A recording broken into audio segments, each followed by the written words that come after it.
ಇವತ್ತೇನು ಈ ರಾಜ್ಯದಲ್ಲಿ ಕಾಂಗ್ರೆಸ್ ಸರ್ಕಾರ ಭ್ರಷ್ಟ ಸರ್ಕಾರ ಏನಿದೆ ಇದನ್ನ ಕಿತ್ತು ಒಗಿಬೇಕಂತ ಹೇಳಿದ್ರೆ ಈ ಭ್ರಷ್ಟ ಕಾಂಗ್ರೆಸ್ ಸರ್ಕಾರನ ಕಿತ್ತೋಗಿಬೇಕಾದ್ರೆ ಮೂಲ ಬೂತ್ ಮಟ್ಟದಲ್ಲಿ ಇರ್ತಕ್ಕಂಥ ಕಾರ್ಯಕರ್ತರು ಒಗ್ಗೂಡಿಸುವಂತ ಕೆಲಸ ಮಾಡಬೇಕು. ನಾವು ಯಾಕೆ ಈ ಕಾಂಗ್ರೆಸ್ ಸರ್ಕಾರವನ್ನ ಕಿತ್ತೊಗಿಬೇಕು ಅಂತ ಹೇಳಿದ್ರೆ ತುಂಬಾ ರೈತಾಪಿ ವರ್ಗ ಇದ್ದೀವಿ, ದೀನ ದಲಿತರಿದ್ದೀವಿ. ಆದರೆ ಇವತ್ತು ರಾಜ್ಯದಲ್ಲಿ ಕಾಂಗ್ರೆಸ್ ಸರ್ಕಾರ ಯಾವ ವಿಚಾರಗಳನ್ನ ಇಟ್ಕೊಂಡು ಸರ್ಕಾರಕ್ಕೆ ಬಂತು? ನಾವೊಂದ್ಸರಿ ಯೋಚನೆ ಮಾಡಬೇಕಾದ್ರೆ ಬಿಟ್ಟಿ ಭಾಗ್ಯಗಳು ಫ್ರೀ ಭಾಗ್ಯಗಳಿಂದ ಇವತ್ತು ರಾಜ್ಯ ಸರ್ಕಾರ ಬಂದಿದೆ. ನಿಜನೇನಾ? ಯಾರಿಗಾದ್ರೂ ಡೌಟ್ ಇದೆಯಾ? ಅಥವಾ ಸಿದ್ದರಾಮಯ್ಯ ಅವರ ಬಹುದಿನಗಳ ಆಸೆಯಿಂದ ಇವತ್ತೇನು ಸರ್ಕಾರ ಬಂದಿದೆಯಾ? ಅಥವಾ DK ಶಿವಕುಮಾರ್ ಅವರ ನೇತೃತ್ವದಲ್ಲಿ ಈ ರಾಜ್ಯದಲ್ಲಿ ಸರ್ಕಾರ ಬಂದಿದೆಯಾ? ಬಂದಿಲ್ಲ. ಯಾಕೆ ಅಂತ ಹೇಳಿದ್ರೆ ಇವತ್ತು ಫ್ರೀ ಬಸ್ ಅಂತ ಮಹಿಳೆಯರಿಗೆ ಕೊಟ್ಟಿದ್ದಾರೆ. ಆದ್ರೆ ಬೆಂಗಳೂರಿಗೆ ಹೋಗ್ಬೇಕಾದ್ರೆ 2023ರಲ್ಲಿ ಬಸ್ ಚಾರ್ಜ್ ಇತ್ತಂತದ್ದು 45 ರೂಪಾಯಿ. ಇವತ್ತು ಅದೇ ಬಸ್ ಚಾರ್ಜ್ ಹೆಚ್ಚಾಗಿದೆ ಬೆಂಗಳೂರಿಗೆ. ಅದೇ ರೀತಿಯಲ್ಲಿ ಫ್ರೀ ಕರೆಂಟ್ ಕೊಡ್ತೀವಿ ಅಂತ ಹೇಳ್ತಾ ಇದ್ದಾರೆ. 2023ರಲ್ಲಿ ಪ್ರತಿ ಯೂನಿಟ್ಗೆ 3.5 ರೂಪಾಯಿ ಇತ್ತು. ಇವತ್ತೆಷ್ಟಿದೆ ಯೂನಿಟ್ಗೆ? 7.5 ರೂಪಾಯಿ. ಅಂದ್ರೆ ಇವ್ರು ಫ್ರೀ ಕೊಡ್ತಾ ಇದ್ದಾರಾ? ಅಂದ್ರೆ ಕಿತ್ತು ತಿನ್ನೋ ಅಂತ ಸರ್ಕಾರ ಏನು ಇವತ್ತು ರಾಜ್ಯದಲ್ಲಿ ಪರಿಶಿಷ್ಟ ಜಾತಿ ಪರಿಶಿಷ್ಟ ಪಂಗಡಕ್ಕೆ 25,000 ಕೋಟಿ ರೂಪಾಯಿಯನ್ನ ಸರ್ಕಾರ ಮೀಸಲಾಗಿಡ್ತಾ ಇದೆ. ಆ ಪರಿಶಿಷ್ಟ ಜಾತಿ ಪರಿಶಿಷ್ಟ ಪಂಗಡದ ಫಲಾನುಭವಿಗಳಿಗೆ ಸಿಕ್ಕಬೇಕಾಗಿರ್ತಕ್ಕಂಥ ಅನುದಾನವನ್ನ ಫ್ರೀಗೆ ಕೊಡ್ತಾ ಇದ್ದಾರೆ. ಇವರು ನಿಜವಾದಂತ ಅಂಬೇಡ್ಕರ್ ವಾದಿಗಳೇ ಆಗಿದ್ರೆ, ನಿಜವಾದಂತ ಮಹಾತ್ಮ ಗಾಂಧಿಯವರ ಅನ್ಯಾಯಿಗಳೇ ಆಗಿದ್ರೆ ಈ ರಾಜ್ಯದಲ್ಲಿ ನಡೀತಾ ಇರ್ತಕ್ಕಂಥ ಈ ಸರ್ಕಾರ ಯಾವ ರೀತಿ ನಡೀತಾ ಇದೆ ಅಂತ ತಮ್ಮೆಲ್ಲರಿಗೂ ಸಹ ಗೊತ್ತು. ಅದೇ ರೀತಿಯಲ್ಲಿ ಈ ಕ್ಷೇತ್ರದ ಶಾಸಕರು, ಈ ರಾಜ್ಯದ ಮಂತ್ರಿಗಳು, ಈ ಕ್ಷೇತ್ರದ ಶಾಸಕರು, ಈ ಕ್ಷೇತ್ರದ ಮಂತ್ರಿಗಳು 270 ಬೂತ್ಗಳಿಂದ ಸಹ ನಾವು ಬಂದಿದ್ದೀವಾ? ಇದೇ ಸಚಿವರು, ಇದೇ ಶಾಸಕರು ನಿಮ್ಮ ಬೂತ್ ಮಟ್ಟದಲ್ಲಿ ನಿಮ್ಮ ಊರಲ್ಲಿ ಕಳೆದ 2.5 ವರ್ಷದಿಂದ ಬರೀ ಒಂದು 2.5 ಲಕ್ಷ ರೂಪಾಯಿಯಿಂದ 5 ಲಕ್ಷ ರೂಪಾಯಿ ಕೆಲಸ ಮಾಡಿರ್ತಕ್ಕಂಥದ್ದು ಎಲ್ಲಾದ್ರೂ ಕಂಡು ಬಂದಿದ್ಯಾ ನಿಮಗೆ? ಬಂದಿದ್ಯಾ? ಆದ್ರೆ ಇವತ್ತು ನಾವೇನು ನಿಖಿಲ್ ಕುಮಾರಸ್ವಾಮಿ ಅವರು ಬರ್ತಾ ಇಲ್ಲ ಅಂತ 2 ನಿಮಿಷ ಸರ್ ಮಾಡ್ತಾರೆ. ನಿಖಿಲ್ ಕುಮಾರಸ್ವಾಮಿ ಅವರು ರಾಜ್ಯದಲ್ಲಿ ಪಕ್ಷವನ್ನ ಸಂಘಟಿಸುವಂತ ಕೆಲಸ ಮಾಡಬೇಕು.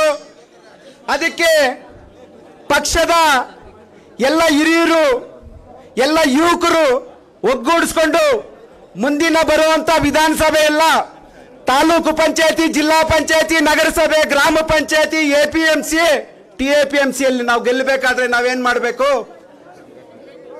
ಸಂಘಟನೆ ಮಾಡಬೇಕು. ಆ ಸಂಘಟನೆಯ ಹೆಸರಿನಲ್ಲಿ ಇವತ್ತು ನಿಖಿಲ್ ಅಣ್ಣ ಅವರು ಹೋರಾಡ್ತಾ ಇದ್ದಾರೆ. ಆದ್ರೆ ಮೊನ್ನೆ ಮಾಧ್ಯಮದಲ್ಲಿ ಪತ್ರಿಕೆಯಲ್ಲಿ ನೋಡಿದೆ, ನಿಖಿಲ್ ಕುಮಾರಸ್ವಾಮಿ ಅವರು 3 ಬಾರಿ ಚುನಾವಣೆಯಲ್ಲಿ ಸೋತಿದ್ದಾರೆ. ಅವರು ಪಕ್ಷದ ನಾಯಕತ್ವವನ್ನು ತಗೊಂಡಿದ್ದಾರೆ. ಯಾವ ರೀತಿ ಅವರು ಈ ಪಕ್ಷದ ಅಧಿಕಾರ ಚುಕ್ಕಾಣಿ ಇಡ್ಲಿಕ್ಕೆ ಮಾಡ್ತಾರೆ ಅಂತ. ಆದ್ರೆ ನಮ್ಮ ವಿರೋಧ ಪಕ್ಷದ ಇವ್ರಿಗೆ ಗೊತ್ತಿರಬೇಕು, ಪಕ್ಕದ ಆಂಧ್ರ ಪ್ರದೇಶದಲ್ಲಿ ಪಕ್ಷವನ್ನ ಸ್ಥಾಪಿಸಿ ಜನಸೇನಾ ಪಕ್ಷವನ್ನ ಕಟ್ಟಿ ಆ ಆ ಪಕ್ಷದ ಅಧ್ಯಕ್ಷರೇ ಪವನ್ ಕಲ್ಯಾಣ್ ಅವರೇ ಸೋತರು. ಈ ದೇಶದ ಪ್ರಧಾನಮಂತ್ರಿಗಳು ಇಂದಿರಾ ಗಾಂಧಿ ಅವರು ಚುನಾವಣೆಯಲ್ಲಿ ಸೋಲಿಲ್ವಾ? 12 ಬಾರಿ. ಅಬ್ರಾಹಂ ಲಿಂಕನ್ 12 ಬಾರಿ ಸೋತರು. ಪ್ರತಿಷ್ಠಿತ ರಾಷ್ಟ್ರ, ಇಡೀ ಪ್ರಪಂಚದಲ್ಲೇ ಬಲಿಷ್ಠವಾದಂತ ರಾಷ್ಟ್ರ ಅಮೆರಿಕ. ಅಮೆರಿಕ ಅಧ್ಯಕ್ಷರಾಗಬೇಕಾದ್ರೆ ಅಬ್ರಾಹಂ ಲಿಂಕನ್ 12 ಬಾರಿ ಸೋತರು. 13ನೇ ಬಾರಿ ಆ ಪ್ರಪಂಚದಲ್ಲಿ ಬಲಿಷ್ಠವಾದಂತ ರಾಷ್ಟ್ರಕ್ಕೆ ಅಧ್ಯಕ್ಷರಾದ್ರು. ಆದ್ರೆ ಸೋಲು ಗೆಲುವು. ಆದ್ರೆ 3 ಬಾರಿ ಚುನಾವಣೆಯಲ್ಲಿ ಸೋತರು. ರಣವೇಡಿಯಂಗೆ ಮನೆಯಲ್ಲಿ ಕುತ್ಕೊಳ್ಳಿಲ್ಲ ಕುಮಾರಣ್ಣನವರ ಮಗ ನಿಖಿಲ್ ಕುಮಾರಸ್ವಾಮಿ. ಆದರೆ ಕಾಂಗ್ರೆಸ್ ಪಕ್ಷದ ನಾಯಕರನ್ನ ರಣಬೇಟೆಗಾರಾದಂತ ನಿಖಿಲ್ ಅಣ್ಣ ಅವರನ್ನ ನಡೆಯನ್ನ ನೋಡ್ತಾ ಇವತ್ತು ನಡುಕ ಸೃಷ್ಟಿ ಆಗಿದೆ ಕಾಂಗ್ರೆಸ್ ಅವರಿಗೆ. ಆದ್ರೆ ಈ ರಣಬೇಟೆಗಾರನ ನಾಯಕತ್ವದಲ್ಲಿ ಈ ಜಿಲ್ಲೆಯಲ್ಲಿ ನಿಖಿಲ್ ಅಣ್ಣ ಅವರೇ, ಈ ರಾಜ್ಯದಲ್ಲಿ ಬಲಿಷ್ಠವಾದಂತ ಸರ್ಕಾರ ಬರಬೇಕಾದ್ರೆ ಕೋಲಾರ ಚಿಕ್ಕಬಳ್ಳಾಪುರ ಜಿಲ್ಲೆಯಲ್ಲಿ ಕನಿಷ್ಠ 8 ವಿಧಾನಸಭೆಗಳನ್ನ ನಾವು ಪಡ್ಕೊಂಡ್ರೆ ಈ ರಾಜ್ಯದಲ್ಲಿ ಅದೇ ಸರ್ಕಾರ ಬರೋದು. ನೀವು ಇತಿಹಾಸವನ್ನು ಒಂದ್ಸರಿ ನೋಡಿ. ದೇವೇಗೌಡರ ಅಪ್ಪಾಜಿ ಇದ್ದಾಗ, ರಾಮಕೃಷ್ಣ ಹೆಗಡೆ ಅವರು ಇದ್ದಾಗ, ಹಲವಾರು ಜನ ಇದ್ದಾಗ ಇದು JDS ಭದ್ರಕೋಟೆ. ಹಾಗಾಗಿ ಈ JDS ಪಕ್ಷದ ಕಾರ್ಯಕರ್ತರು, ಈ ಪಕ್ಷದ ಉರಾಣಿಗಳು ನೀವು ಇವತ್ತು ಪಕ್ಷವನ್ನು ಕಟ್ಟಬೇಕಾದ್ರೆ ಬರೀ ನಿಖಿಲ್ ಕುಮಾರಣ್ಣನವರಾಗಲ್ಲ. ಈ ಕ್ಷೇತ್ರದ ವಿಧಾನಸಭಾ ಕ್ಷೇತ್ರದ ಅಭ್ಯರ್ಥಿಯಾದಂತ JK ಕೃಷ್ಣಾರೆಡ್ಡಿ ಅವರಿಂದನೂ ಆಗಲ್ಲ. ನಾವೆಲ್ಲರೂ ಸಹ ಕಂಕಣಬದ್ಧವಾಗಿ ಈ ಪಕ್ಷದ ಉಳಿವಿಗಾಗಿ ನಾವು ಇವತ್ತಿನಿಂದನೇ ನಿಖಿಲ್ ಕುಮಾರಸ್ವಾಮಿ ಅವರು ನಮ್ಗೆ ಆದೇಶ ಕೊಡ್ತಾರೆ. ಆ ಆದೇಶದ ಪ್ರಕಾರ ನಾವು ಯಾವ ರೀತಿ ಪಕ್ಷ ಸಂಘಟನೆ ಮಾಡಬೇಕು, ಸದಸ್ಯತ್ವ ಅಭಿಯಾನದಲ್ಲಿ ಪಾಲ್ಗೊಳ್ಬೇಕು, ಮುಂದಿನ ದಿನಗಳಲ್ಲಿ ಪಕ್ಷವನ್ನ, ಕಾಂಗ್ರೆಸ್ ಪಕ್ಷವನ್ನ ಈ ರಾಜ್ಯದಿಂದ ಕಿತ್ತು ಒಗೆಯುವಂತ ಕೆಲಸಕ್ಕೆ ನಾವೆಲ್ಲರೂ ಸಹ ಕಂಕಣಬದ್ಧವಾಗಿರ್ಬೇಕು. ರಣಬೇಟೆಗಾರನ ಜೊತೆಯಲ್ಲಿ ನಾವೆಲ್ಲರೂ ಸಹ ಹೆಜ್ಜೆ ಹಾಕುವಂತ ಕೆಲಸ ನಾವು ಮಾಡಬೇಕು. ಹಾಗಾಗಿ ಈ 1-2 ಮಾತು ಮಾತಾಡ್ಲಿಕ್ಕೆ ಅವಕಾಶ ಮಾಡಿಕೊಟ್ಟಂತ ತಮ್ಮೆಲ್ಲರಿಗೂ ಹೊಂದಿಸ್ತಾ ನನ್ನ 2 ಮಾತು ಮುಗಿಸ್ತೀನಿ. ನಾನು 86 kg ಇದ್ದವಳು 71 kg ಬಂದಿದ್ದೀನಿ. ವಯಸ್ಸಾದ್ಮೇಲೆ ಸ್ಮಾರ್ಟ್ ಆಗಿ ಕಾಣ್ತೀರ ಅಂದ್ರೆ ಜಿನ್ನಿ. 126 kg ವೇಟ್ ಇದ್ದು ನಾವು ಈಗ 114 kg ಲೆಕ್ಕ ಬಂದಿದ್ದೀವಿ. ಯಾವುದೇ ಸೈಡ್ ಎಫೆಕ್ಟ್ ಆಗಿಲ್ಲ. 84ರಿಂದ 50 kg ಬಂದೆ. ಆಮೇಲೆ ಸಣ್ಣಗೆ ಫಿಟ್ ಆಗಿದ್ದೀನಿ. ಅದಕ್ಕೆ ನಾನು ಯೂಸ್ ಮಾಡ್ತಾ ಇರೋದು ಜೀನಿ ಸ್ಲಿಮ್. 84ರಿಂದ 50 kg ಬಂದೆ. ಆಮೇಲೆ ಸಣ್ಣಗೆ ಫಿಟ್ ಆಗಿದ್ದೀನಿ. ಅದಕ್ಕೆ ನಾನು ಯೂಸ್ ಮಾಡ್ತಾ ಇರೋದು ಜೀನಿ ಸ್ಲಿಮ್. ಸಣ್ಣ ಆಗಕ್ಕೆ ಜೀನಿ ಸ್ಲಿಮ್ ಯೂಸ್ ಮಾಡದೆ ಹೆಲ್ದಿನೂ ಅದೇ. ನೀವು ಸಣ್ಣ ಆಗ್ಬೇಕಾ, ಹೆಲ್ದಿ ಆಗ್ಬೇಕಾ? ಹಾಗಿದ್ರೆ ಜೀನಿ ಸ್ಲಿಮ್ ಯೂಸ್ ಮಾಡಿ.